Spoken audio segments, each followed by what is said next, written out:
Hi guys, welcome back to another episode of Spider Monkey Eats.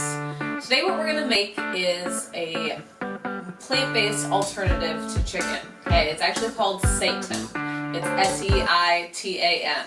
Okay, this is an awesome substitute to get a high protein source that tastes like chicken but is not filled with the saturated fat that is in regular chicken. Okay, it's really simple to make. So I'm going to show you guys that today, and it tastes awesome. You wouldn't even know the difference when you throw it in with a recipe. First thing we have is some Vital Wheat gluten flour. Okay, so that's going to go in first. That is necessary. Then we have some chickpea flour. Okay, if you don't have chickpea flour, I've used an all-purpose gluten-free flour. You can use that as well, but chickpea flour will give it a little extra element. Then nutritional yeast, which is going to give it like a cheesy type flavor. So nutritional yeast.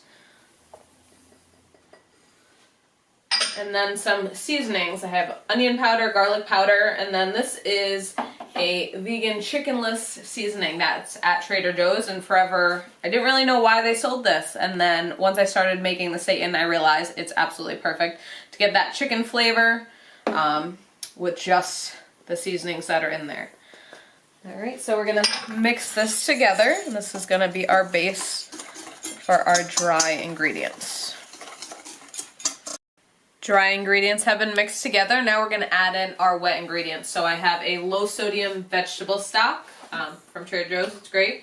And then this is liquid aminos, it's a soy sauce alternative. So we're going to mix that in, and then we're going to mix it together with our hands. So we have our vegetable stock, and then our liquid aminos. And you'll see this is going to come together nice and easy. So just a little bit at a time.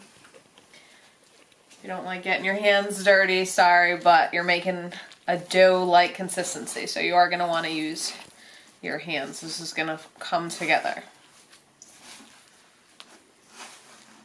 Alright, now that everything's come together, now you're going to knead your dough. So I'm just kind of pulling it back. Okay, we're about 5 to 15 times. So you just want to let it work. Then we're actually going to let this dough sit for 5 minutes, and we're going to knead it again. Just about 5 to 10 times. Okay, you don't want to over knead it, but you want to let that gluten start working together. Alright, our dough has been kneaded twice. We did it a few times, let it rest for 5 minutes, and then kneaded it again. So now we're going to cut it into separate portions. Okay, so you can really cut these into whatever shape you want to. While it's cooking, you'll see some will kind of stay whole, some may get a little bit smaller, but we're going to kind of just cut some even pieces. Then we'll make our broth. I'll show you guys how we do that.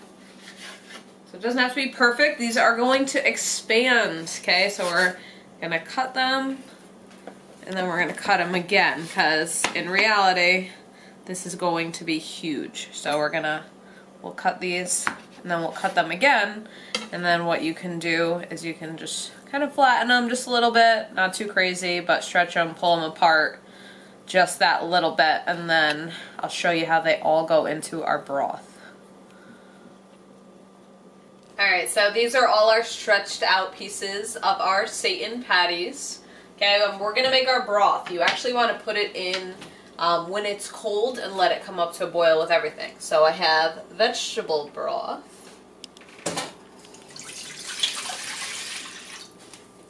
You're going to have some plain water, and then we're going to season this. So it's onion powder, garlic powder, and then more of that chickenless Trader Joe's seasoning. Okay, so that's all going to be in here. We can turn it on just nice and low, and we're going to add everything in, okay? They're going to be spaced out just that little bit. We can kind of make this come together. They are going to touch afterwards, so once this is kind of coming to a simmer, I will kind of just use a tool just to make sure they're a little bit separating, okay, because they'll cook just fine. So we have this slow simmer starting. We're just going to take a heat safe tool and just kind of move these around, make sure they're not stuck to the bottom, just nice and gently, okay?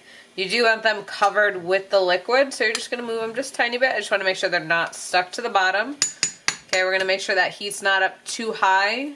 Okay, you want that slow simmer. Now we're going to cover them. You see the little tiny boiling? Cover them and put on a timer for an hour. So these were boiling, covered, super low simmer for an hour. You can eat them just like this, but you're going to want to get a crispier texture. So I have them on a rack. If you want to, you can bread these, fry them. I've done them in the air fryer. I've also done them in the oven, but you're just going to spray it with a little bit of this. Is just some good quality olive oil. Okay, so we're just going to go light spray. The oven's been preheated to 400. I'm going to put these in for 10 minutes. I'm going to flip them and probably about 10 to 15, but again, spray it with a light coat of olive oil and then we'll check them out. Alright guys, check these out. These were after going in the oven at 400, 10 minutes, sprayed them with a little bit of olive oil, flipped them over, sprayed them again, and had them in there for another 15. Like I mentioned, you could bread these and then you would have like the really crispy chicken texture that, you know, everybody craves. Absolutely delicious. You can fry them if you want to. I've air fried them, just you spray them with a little bit of olive oil. Comes out awesome. So we're just going to cut into this just so you guys can see. So this really looks like a chicken breast, honestly. You can put it on a sandwich. You can make little chicken tenders. I can put this on top of a salad. You know, it's just a matter of how creative you want to get, what you want to use your imagination for. Toss it in some buffalo sauce, you know, maybe teriyaki, whatever you want to do. So it looks like chicken. You know, it's awesome. It tastes like chicken. So hopefully you guys have the courage to try something new. If you've ever had Seitan, you know how awesome it tastes. I made a chicken parmesan the other day, totally plant-based, totally vegan. It's filled with protein, so a really good protein source. I'm going to have the ingredients and instructions all in the description below, so if you guys have any questions, leave me a comment. If you guys like this, give me a thumbs up.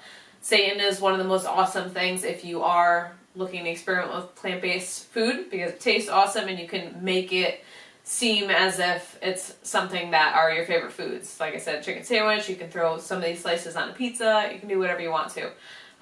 If you guys never want to miss another episode of Spider Monkey Eats, definitely subscribe to our channel, Ultimate MMA Plus. See you guys next time.